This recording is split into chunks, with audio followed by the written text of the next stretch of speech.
Alright, देखो just brief जो हमने पहले किया उसको एक बार रिपीट करते हुए चलते हैं। देखो हम बात करें एटम की, है ना। एटम मैटर को बनाते हैं। एटम को पहले बोला गया था सबसे छोटा पार्टिकल जो और नहीं टूट सकता, right. But later on we found out that there are atom से भी छोटे पार्टिकल्स हैं और इनका नाम है इलेक्ट्रॉन, प्रोटॉन और न्यूट्रॉन।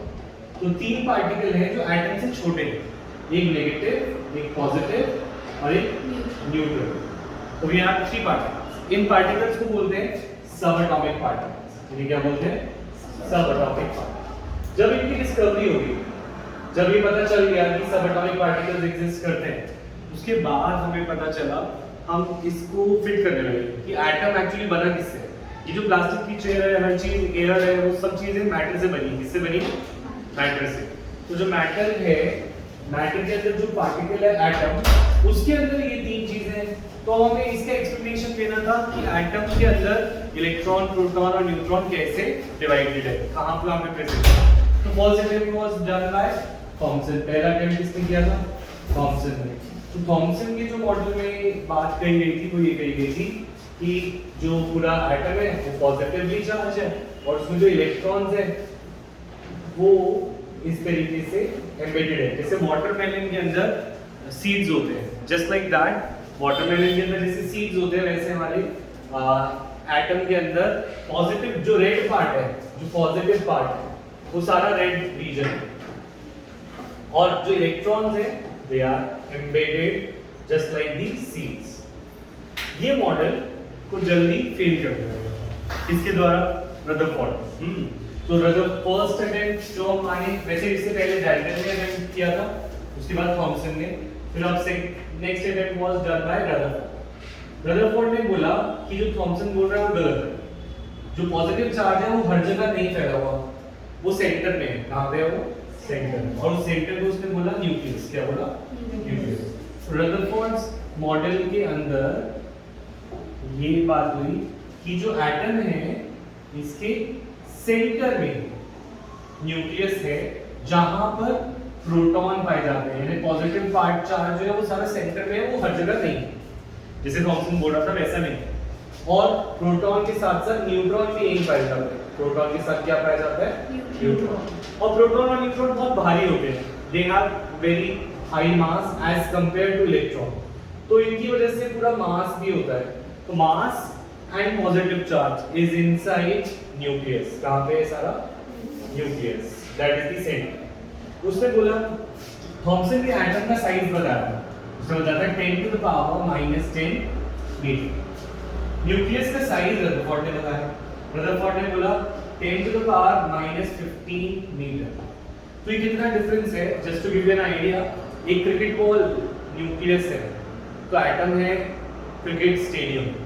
इतना बड़ा डिफरेंस है। दैट मींस क्रिकेट स्टेडियम जितना बड़ा है वो एटम का साइज है, और ये cricket ball is just the nucleus. इतना छोटा न्यूक्लियस है as compared to atom. Clearly point? तुम ट्राई करो तो ये 5 zeros का अंतर है, यानी 10,000 मीटर का, 10,000 से भी ज्यादा, 1 लाख मीटर के अराउंड, ऐसे अगर हम माने तो। ये रदरफोर्ड ने बोला न्यूक्लियस सेंटर में।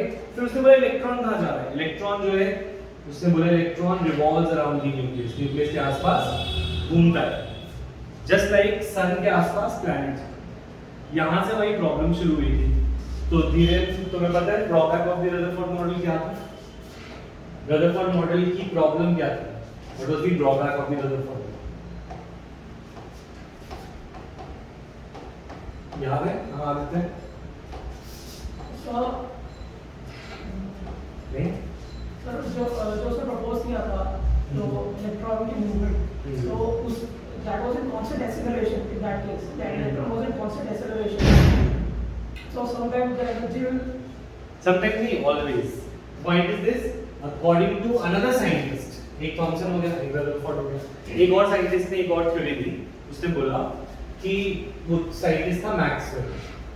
तो मैक्सवेल की थ्योरी थी, Maxwell's theory of electromagnetic wave, of electromagnetic waves. इस पे हम आ रहे हैं दोबारा इलेक्ट्रोमैग्नेटिक वेव्स पे। पर उस थ्योरी के अकॉर्डिंग अगर कोई चार्ज पार्टिकल एक्सेलरेट होता है, when a charge particle is accelerated it will emit radiation या it will emit energy. When a charged particle is accelerated,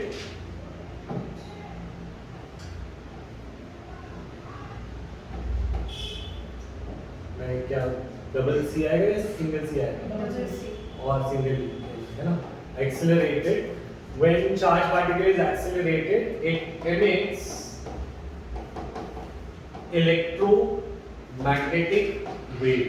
क्या emit करता है? Electromagnetic wave. And its energy comes from its motion. जो energy को emit करता है वो उसके मोशन से ले ली जाती है. ठीक है, ये वाली बात है. तो अब पॉइंट इज दिस, मैक्सवेल की थ्योरी चार्ज पार्टिकल के लिए, किसी भी charge particle, it could be proton, it could be electron, but not neutron, क्योंकि न्यूट्रॉन चार्ज नहीं है. इलेक्ट्रॉन पे लगेगी क्योंकि वो नेगेटिव चार्ज है, राइट. अगर वो इलेक्ट्रॉन नेगेटिव चार्ज है तो इलेक्ट्रॉन जब सर्कुलर मोशन में घूम रहा है, और हमें पता है न्यूक्लियस के आसपास सर्कुलर पाथ में, उसने बोला रदरफोर्ड ने बोला कि सर्कुलर पाथ में घूम रहा है. सर्कुलर पाथ को, क्या सर्कल को हम कभी भी बिना पेंसिल हिलाए बना सकते हैं? नहीं. The direction changes at every point. हर एक पॉइंट पे इसकी डायरेक्शन चेंज होती है. सर्कल बनाते वक्त हमें डायरेक्शन हर बार बदलनी पड़ती है, और डायरेक्शन के साथ क्या बदलती है? वेलोसिटी. क्या बदलती है? वेलोसिटी के अंदर डायरेक्शन होता है. तो हमेशा जो सर्कुलर मोशन होता है, हमें 9th में पढ़ाया गया था कि circular motion is accelerated motion. चाहे कभी भी कोई सर्कुलर मोशन होगा वो एक्सेलरेटेड होगा. कैसा होगा? एक्सेलरेटेड. और एक्सेलरेटेड मोशन के अंदर अगर कोई चार्ज पार्टिकल होगा तो वो एनर्जी एमिट करेगा. क्या एमिट करेगा? एनर्जी. राइट. यहां तक की कहानी क्लियर है. तो जो रदरफोर्ड ने बोला कि इलेक्ट्रॉन इसके आसपास घूम रहा है, न्यूक्लियस के आसपास. The electron is a negatively charged particle and it is in an accelerated motion. इसमें मतलब एक तो acceleration होना चाहिए और एक acceleration होना चाहिए और दूसरा charge particle होना चाहिए. वो दोनों condition मीट हो रही है. So that means electron energy lose करेगा. Electron energy क्या करेगा? Lose. ठीक है. अगर electron energy lose करेगा तो scientist ने देखा कि कितने सेकंड में इलेक्ट्रॉन, अगर रदरफोर्ड जहां कह रहे हैं इसके आसपास इलेक्ट्रॉन है, कितने सेकंड में उसकी एनर्जी खत्म हो जाएगी. क्योंकि उसकी एनर्जी आएगी उसके मोशन से. अगर उसकी एनर्जी खत्म हो जाएगी तो उसका मोशन भी छोटा होता जाएगा and it will eventually fall into the nucleus. तो साइंटिस्ट ने ये प्रूव कर दिया कि 10⁻⁸ सेकंड में electron will fall into the nucleus. Electron will fall into the nucleus. हाँ बोलो. कैसे प्रूफ किया? कैलकुलेशन से. जैसे अभी हम बोर मॉडल, रदरफोर्ड मॉडल की कैलकुलेशन करेंगे, ये कैलकुलेशन हमारे कोर्स में नहीं है. ऑब्वियसली हम यहाँ पे समझ भी नहीं पाएंगे उस कैलकुलेशन को खोलेंगे तो, है ना. तो हमें जैसे एनसीईआरटी ने जितना बताया उस हिसाब से चलें. अब ये प्रूफ करने में तो तुम्हें मैथ्स में आनी चाहिए, इंटीग्रेशन, डिफरेंशिएशन, बहुत सारी चीज़ें हैं जो तुम्हें अभी नहीं आती. तो इसीलिए कुछ चीज़ें हमारे टेस्ट के लिए एनसीईआरटी लिखती थी, you will study this in higher classes. क्योंकि अगर तुम उसमें अभी घुसोगे तो ना कुछ समझ आएगा और ना कोई पॉइंट है. ठीक. अच्छा, तो 10⁻⁸ सेकंड्स में electron will fall into the. तो रदरफोर्ड का मॉडल स्टेबल है या नॉट स्टेबल? हाँ, तो रदरफोर्ड का मॉडल इज नॉट स्टेबल क्योंकि विद इन 1 सेकंड से बहुत कम सेकंड में इलेक्ट्रॉन गिर जाएगा and it will become a miniature version of the Thompson model. क्यों? क्योंकि न्यूक्लियस पॉजिटिव है. न्यूक्लियस क्या है? पॉजिटिव. और उसमें इलेक्ट्रॉन क्या रहेंगे? गिर जाएंगे. तो ये क्या बन जाएगा फाइनली? Thompson model. तो रदरफोर्ड थॉमसन गलत प्रूव करने बैठा, चला और खुद ही थॉमसन का मॉडल बन गया. तो ये अजीब कहानी थी. ठीक है. अब पॉइंट इज दिस कि थॉमसन का मॉडल गलत है, रदरफोर्ड का मॉडल भी गलत है. तो क्या सही है ना.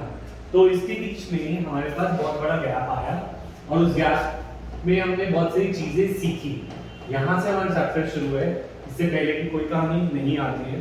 ठीक है. बस ये आ सकती है कि ड्रॉबैक नहीं, ये नहीं आती है. बस यहीं से शुरू होगा मेन टॉपिक. चाहे तुम नीट के लिए पढ़ो, जेई के लिए पढ़ो, सीबीएसई के लिए पढ़ो, कहीं किसी भी टॉपिक के लिए पढ़ो. The topic is developments leading to Bohr model. Leading to Bohr model. हमने एक चीज का मेंशन किया था, दैट वाज इलेक्ट्रोमैग्नेटिक वेव। किसका मेंशन किया था?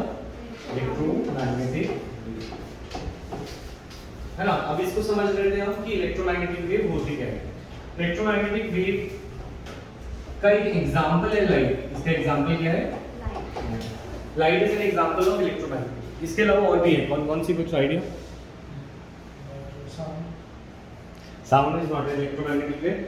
लाइट के अलावा और भी बहुत सारी हैं जो लाइट को रिप्रेजेंट, जैसे अल्ट्रावायलेट जो सन से आती है, ओजोन एब्सॉर्ब करता है, माइक्रोवेव जिसमें माइक्रोवेव और फोन, हमारे मोबाइल फोन भी माइक्रोवेव पे चलते हैं, रेज, हाँ बोलो बोलो, रेडियो वेव्स, हाँ कुछ बोल रहे थे, ब्लू रेज, हाँ ब्लू भी एक्चुअली वो लाइट के अंदर ही आ जाता है, विल बी ऑलराइट। और रेडियो वेव्स के अलावा भी यार अल्ट्रावायलेट, इंफ्रारेड, ये सारी क्या है? इलेक्ट्रोमैग्नेटिक वेव्स है। क्या है? इलेक्ट्रोमैग्नेटिक। ये हमने बनाई नहीं, ये नेचर में प्रेजेंट है।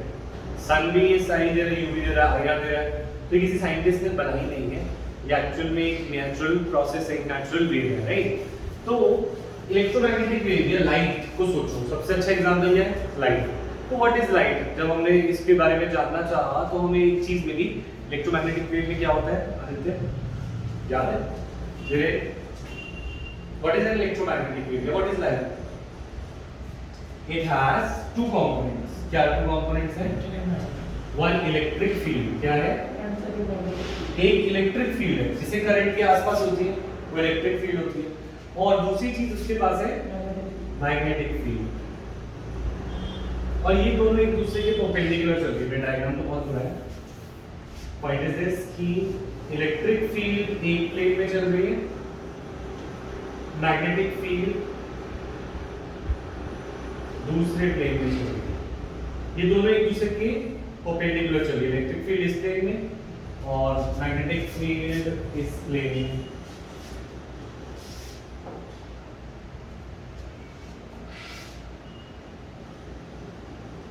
दोनों एक दूसरे के परपेंडिकुलर है। It's like this. ये इलेक्ट्रिक फील्ड है तो मैग्नेटिक फील्ड इसके 90 डिग्री पे चल रही है, मैग्नेटिक फील्ड। और एक और डायरेक्शन है जिसमें ये मूव कर रही है, this is the direction of propagation. ये कौन सी डायरेक्शन है? Direction of propagation. तो ये यहाँ पर तीन चीजें हैं, एक इलेक्ट्रिक फील्ड, एक मैग्नेटिक फील्ड और एक direction in which it is moving. इसका अच्छा डायग्राम तो हमारे पास बुक में है, वो देखते हैं।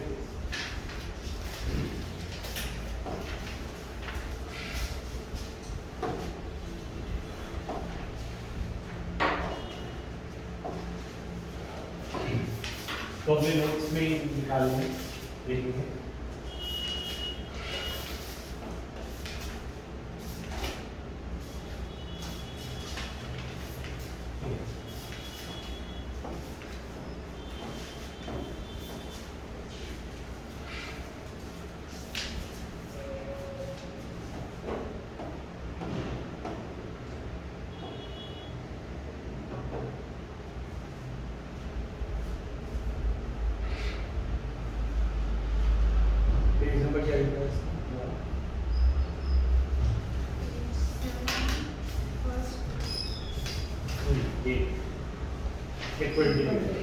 ठीक है, आज हम इलेक्ट्रोमैग्नेटिक वेव को अगर हम देखें तो यहाँ पे तुम्हें ज्यादा समझ आएगा। एक इलेक्ट्रिक फील्ड है और एक मैग्नेटिक फील्ड है, they both are in at 90 degree. कैसे चल रहे हैं ये दोनों एक दूसरे के 90 डिग्री, लाइक दिस।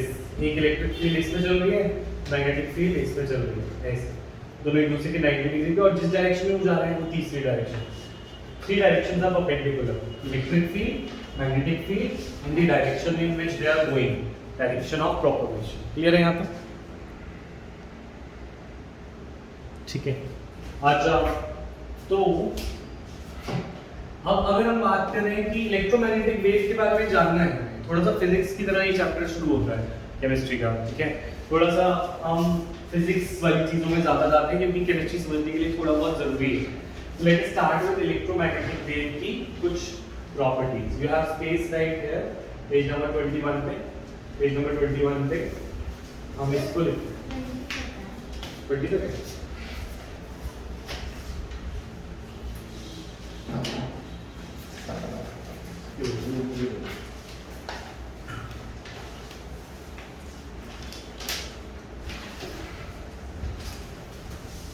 ये पेज नंबर 21 पे लिखना शुरू करेंगे, नोट्स के अंदर ही लिखेंगे।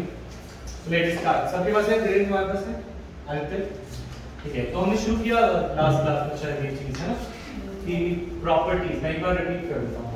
Let us talk about properties of electromagnetic wave.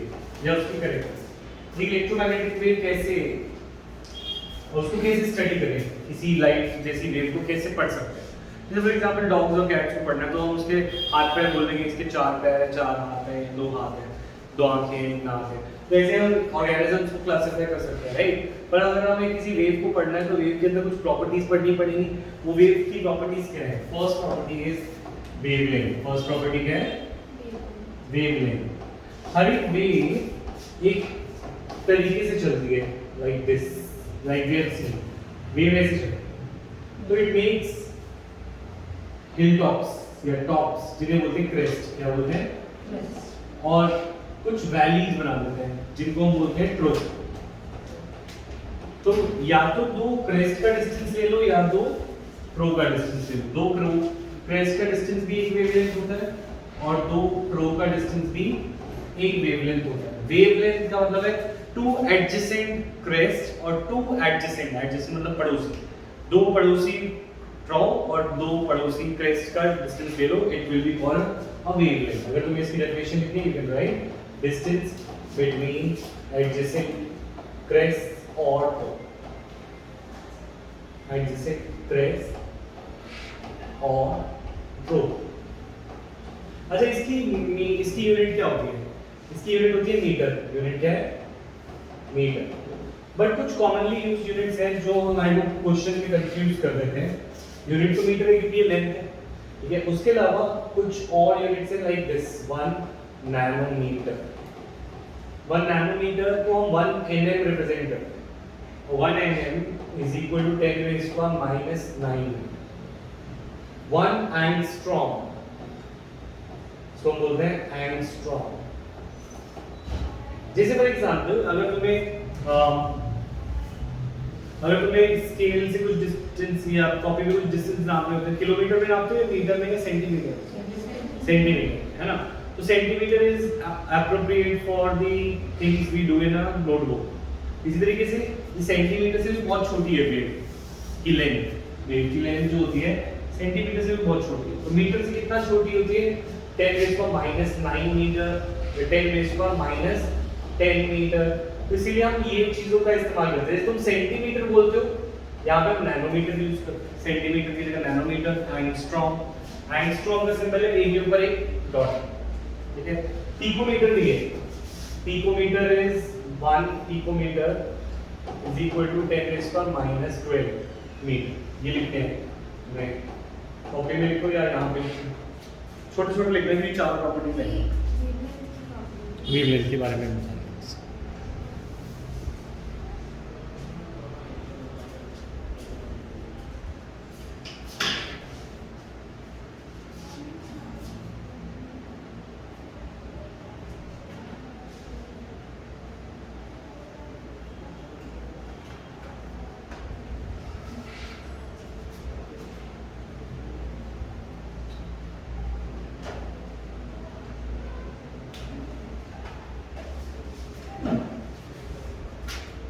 Second property is time period or T. Second property is time period or T. ठीक है, टाइम पीरियड होता है कितना टाइम लगता है एक वेव को इतना डिस्टेंस चलने में, एक वेवलेंथ का डिस्टेंस। मतलब एक वेव को एक वेवलेंथ का डिस्टेंस चलने में कितना टाइम लगता है, that is the time period. It is the time required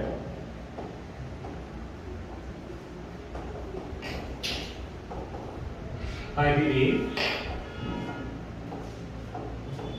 to cover one wavelength distance। एक वेवलेंथ जितना डिस्टेंस कितने सेकेंड्स में वो पूरा करता है, उसका टाइम पीरियड। ठीक है, इसके यूनिट हम सेकेंड्स देते हैं। यूनिट क्या लेंगे? सेकेंड। ये समझ आ रहा है सवाल? कहाँ से नहीं आ रहा, कहीं से डाउट है तो पूछो। यहाँ तक सब समझ रहा है? खुशी? ठीक है। Next is frequency. Next is frequency. Frequency को हम रिप्रेजेंट करते हैं। अच्छा, वेवलेंथ को रिप्रेजेंट किससे करते हैं, तो बताना भूल गया। इसे रिप्रेजेंट करते हैं लैम्डा से। ये जो सिंबल है जो h जैसा दिख रहा है पर तेरा है, इसे बोलते हैं लैम्डा। बोलते लैम्डा है पर रिप्रेजेंट किसको करता है, वेवलेंथ। ठीक है। अच्छा, फ्रीक्वेंसी को डिनोट करते हैं न्यू से। साउंड्स लाइक न्यू, मतलब इसको बोलना क्या है, न्यू। बनाना क्या है, टेढ़ा वी। ठीक है, न्यू माने टेढ़ा वी बना। फ्रीक्वेंसी के लिए न्यू और वेवलेंथ के लिए लैम्डा। ठीक है, बताओ। ठीक है, frequency it is the number of complete wave that pass through a point in 1 second. Complete wave that pass through a point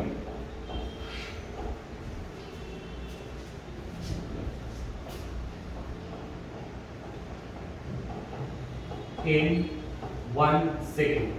1 second में कितनी वेव्स एक एरिया से जाती हैं, वो फ्रीक्वेंसी का।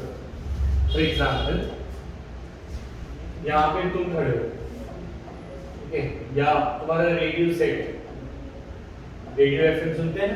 तो एफएम जो है वो इलेक्ट्रोमैग्नेटिक वेव है। एफएम क्या है, electromagnetic wave.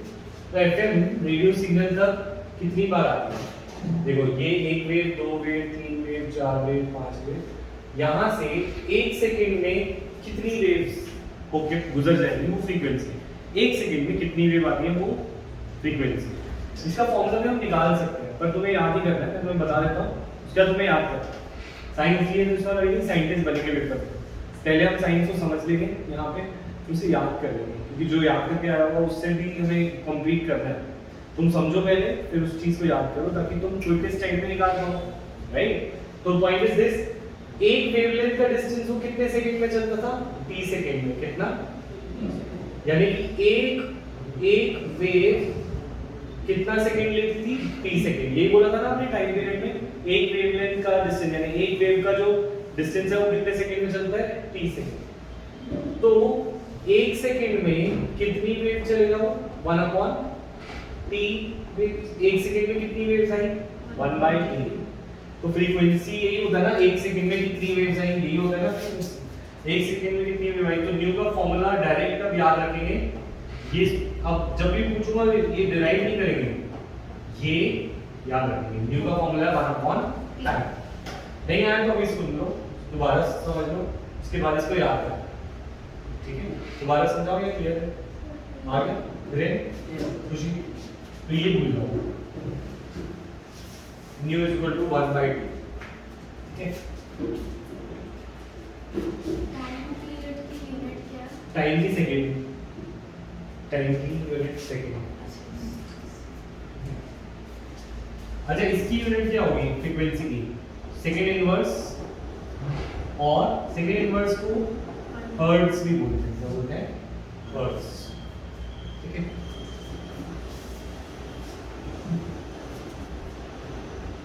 Fourth is wave number, speed of light करते हैं,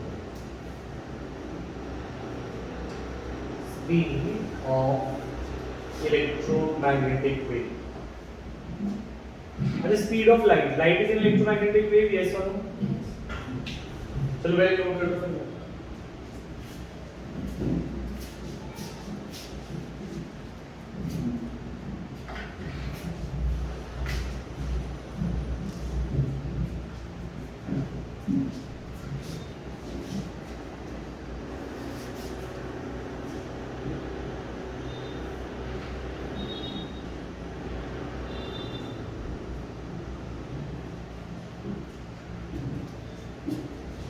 स्पीड ऑफ इलेक्ट्रोमैग्नेटिक वेव को हम रिप्रेजेंट करते हैं c से, ठीक है, और ये कांस्टेंट वैल्यू है। Speed of light can not change.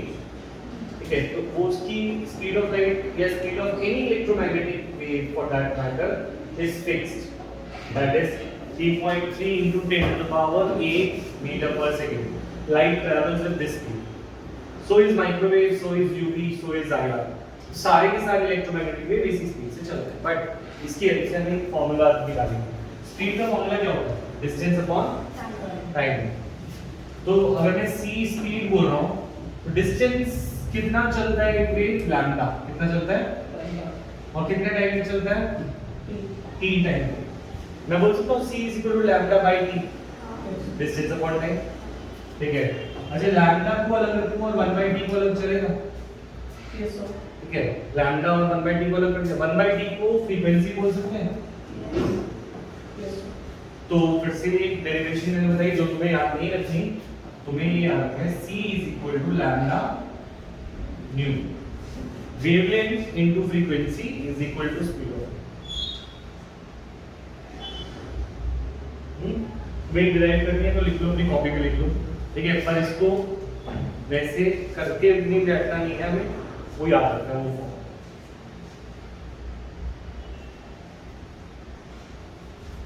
ये c is equal to lambda nu.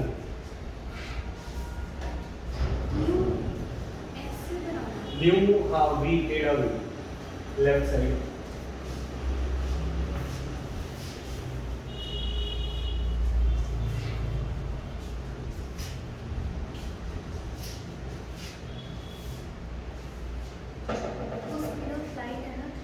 Speed of light और स्पीड ऑफ इलेक्ट्रोमैग्नेटिक वेव.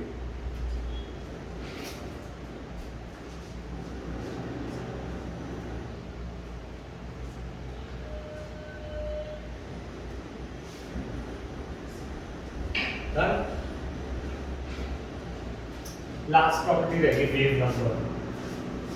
कौन सी जगह है? तो लिख लो, नहीं तो आगे पीछे ऊपर नीचे कहीं भी. ठीक है. तो वेव नंबर पॉइंट नंबर 5. तो wave number is represented as nu bar. Nu ये होता है न्यू के ऊपर बार. वैसे इसका कोई रिलेशन फ्रीक्वेंसी से नहीं है, बट इसका सिंबल है न्यू बार. ठीक है. It is the number of waves in a unit distance. It is the number of waves in a unit distance. एक यूनिट डिस्टेंस में कितनी वेव आती है वो वेव नंबर होता है. यूनिट डिस्टेंस माने 1 मीटर ले लिया हमने. मैंने 1 मीटर ले लिया. मुझे देखना है इसमें 1 मीटर के अंदर कितनी वेव्स या कितनी वेवलेंथ्स आ जाती है. 1 2 3 4 5. 1 2 3 4 5. तो कितनी कंप्लीट वेव्स आ गई? 5. तो वेव नंबर इज 5. ये फ्रीक्वेंसी किससे कैसे अलग है? फ्रीक्वेंसी का 1 सेकंड में कितनी वेव पास करती है, और वेव नंबर इज 1 मीटर में कितनी कंप्लीट वेवलेंथ आ जाती है.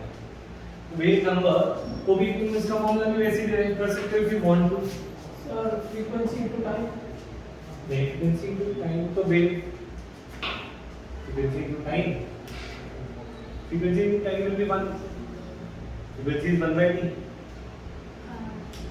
Into t is 1. नहीं. देखो ऐसे डिराइव कर सकते हैं. हमें पता है लैम्डा मीटर में एक वेव आती है. कितनी वेव आती है?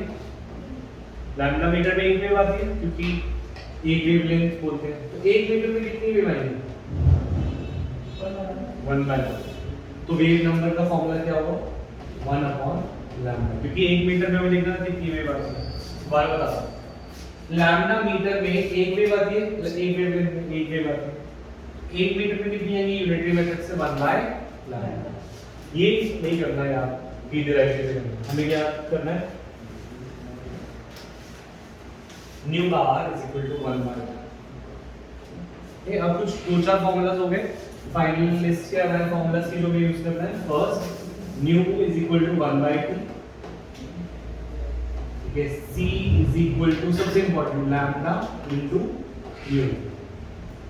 And c is equal to नीचे यहाँ पे यूज कर लो, इस पे कहीं भी कर लो. 3 into 10 to the power 8 meter per. नहीं, ये 4-5 चीजें बस यूज करनी है और हमें क्वेश्चन करना है। शुरुआत करते हैं इसी क्वेश्चन से। A laser light emits a light of the frequency 4.74 into 10 to the power 14 hertz. Calculate the wavelength in nanometer. शुरू करते हैं, तुम ट्राई करो। Question number 1।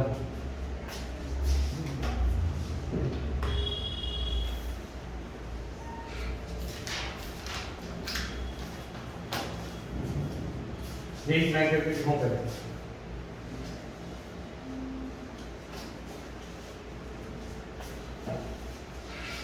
पहले एक मैं कर देता हूं। Frequency is given to me 4.74 into 10 to the power 14 hertz. हमसे लैम्डा पूछा। Lambda is equal to c by nu बोल सकता हूं। तो c is equal to lambda into new था, तो lambda is equal to c divided by, है ना, यहाँ तक क्लियर है? ठीक है, तो lambda is equal to 3 into 10 to the power 8 divided by 4.74 into 10 to the power 14। अच्छा, अब कैलकुलेशन कभी कभी मुझे भी मुश्किल लगती है, मुझे भी लगती होगी, कभी कभी हम इनको चेंज कर सकते हैं। जैसे 4.74 को 4.7 लेना चाहिए वैसे, तो तुम एक यूनिट इसको छोड़ सकते हो। 4.8 लोगे तो और भी आसान होगा वैसे कट कर सकते हैं हम, कट करते हैं पहले। तो 4.74 को अगर मैं खोल दूँ तो बन जाएगा 300/474। इसके 2 पॉइंट्स हटाए, वो ऊपर चले गए, और जो पावर्स थी वो क्या होगी, 10 to the power 8, नीचे भी 14, ऊपर जाके -14 होती, और -14 ऊपर जाएगा तो पावर्स के साथ ऐड हो जाएगा। 8 - 14 is -6, so we need to find 300/474। Okay, now lambda equal to 300/474 into 10 to the power -6, right? अब मुझे थोड़ा सा आसान रहता है दिमाग में कि न्यूमरेटर बड़ा और डिनोमिनेटर छोटा हो, तब मुझे डिवाइड करना इजी लगता है। तो तुम भी ये कर सकते हो। तुम इसे 3000 बना दो, क्या बना दो? तुमने एक जीरो इसको ज्यादा किया, तो पावर से एक जीरो कम कर दो तो बराबर हो जाएगा। यहाँ पे -6 है, एक जीरो कम कर दो तो 10 से -7 है। पावर में इसमें एक जीरो एक्स्ट्रा दिया तो उससे एक जीरो कम कर दो ताकि बात बराबर रहे। अब 3000/474 तो लॉन्ग डिवीजन से डिवाइड कर देंगे। Okay, you can do it 3000 by, पहले 474 वैसे भी जा रहा है शायद, एक बार 3 से कैसे जा रहा है? Yes, sir. तो दिस इज, अगर मैं इसे 3 से कट करूं तो this will become 1000, this will become 158।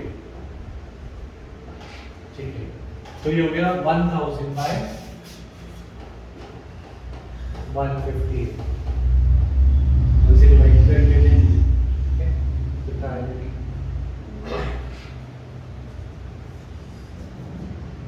6।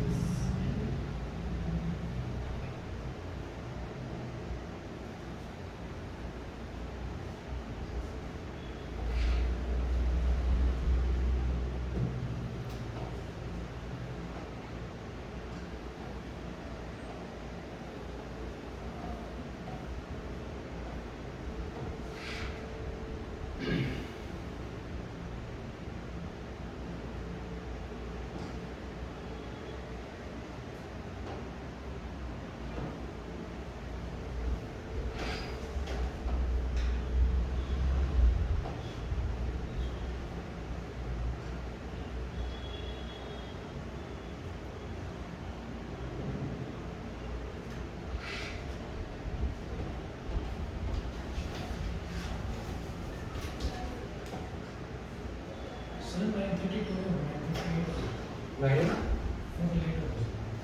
48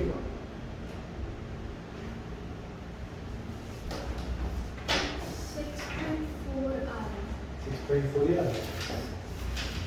ठीक है, तो यहाँ है 6.4, वैसे 2 डिजिट तक लेना चाहिए हमें यूजुअली, ठीक है, पर चल जाएगा। चलो 10 to the power -7 metre, right. तब करें आंसर को नैनोमीटर में लो, इसमें लो हमारे पास मीटर में, तो हमने पढ़ा था 1 nanometre is equal to 10 to the power -9, है ना। तो 1 metre is equal to 10 to the power 9 metre, nanometre, ठीक है। एक नैनोमीटर 10 टू द -9 था, तो 1 मीटर 10 टू द 9 मीटर है।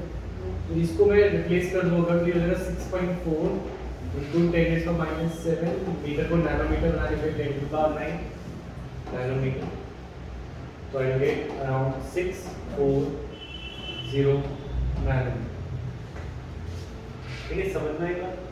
तो नेक्स्ट क्वेश्चन अब तुम करोगे,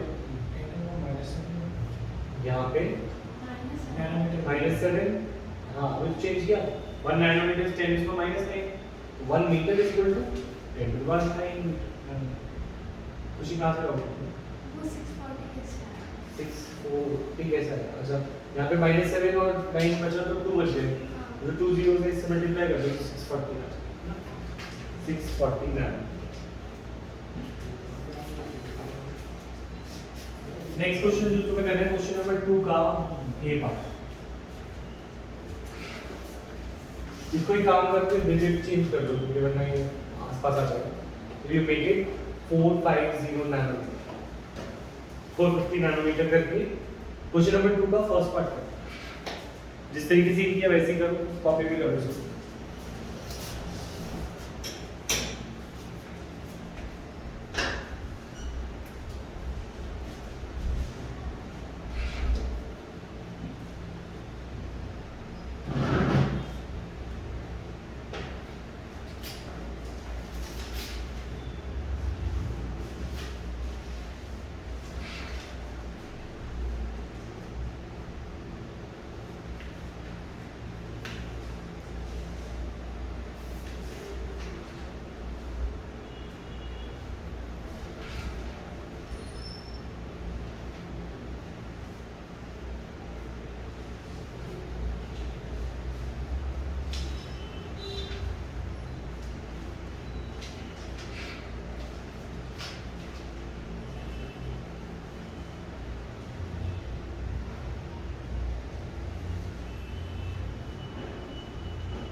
आगे क्या है 6.66 into 10 to the power 11 into 10 के बाद 11 कुछ भी ना चेक करते हैं। तो हाँ का वेवलेंथ था 450 नैनोमीटर, राइट। 450 नैनोमीटर को हम कन्वर्ट कर देंगे 450 into 10 to the power -9 nanometre था ना, तो मीटर में जाएंगे तभी मीटर पर सेकंड डालेंगे ना स्पीड की, ठीक है। तो फिर लैम्डा हमें क्या निकालना है nu is equal to C by C कितना है 3 into 10 to the power wavelength है 450 into 10 to the power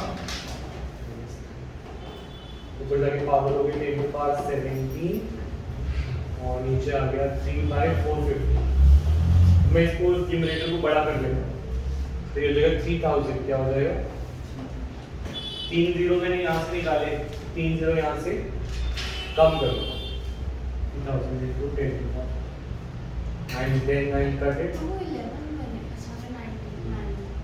300 divided by 4 1/15 आ जाएगा which will come out to be 6.66 into 10 to the power 14 hertz समझ आ रहा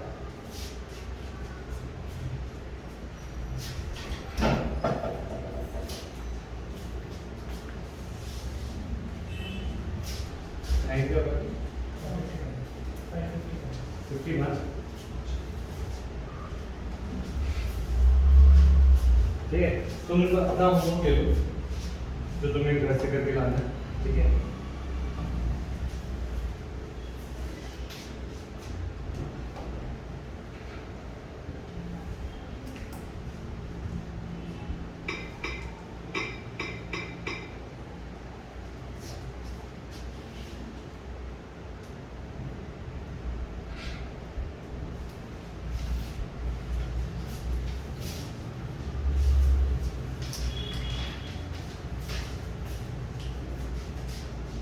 एक तो एग्जाम्पल्स 2.3 to 2.5 2.3 से 2.5 लिख लो एग्जाम्पल 2.3 से 2.5 एक्सरसाइज क्वेश्चंस कर रहे हैं